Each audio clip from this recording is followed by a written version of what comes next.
que j'ai eu le privilège de diriger le meilleur joueur de l'histoire du football. C'est un grand privilège. Demain, c'est son dernier match au Parc des Princes. J'ose espérer qu'il sera accueilli de la meilleure des façons. Il s'est dit beaucoup de choses sur Léo. Vous avez beaucoup analysé Léo.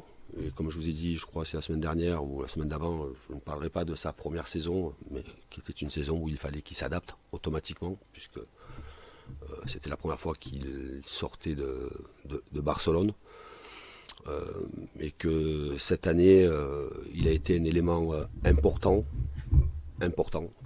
toujours disponible, toujours présent dans les séances d'entraînement. Et que si même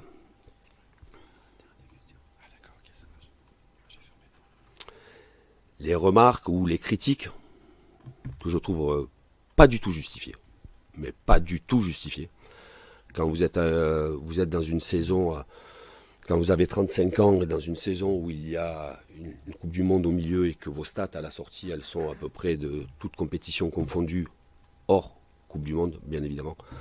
Vous êtes, je crois, je vais peut-être me tromper sur les chiffres, mais vous allez vous rectifier. Je crois 21 buts et 22 passes décisives, quelque chose comme ça. C'est-à-dire que Léo, il a été quasiment 43 fois décisif dans la saison avec une Coupe du Monde au milieu. Il a toujours été au service de l'équipe, toujours au service du jeu, de l'animation, d'être le passeur, le finisseur.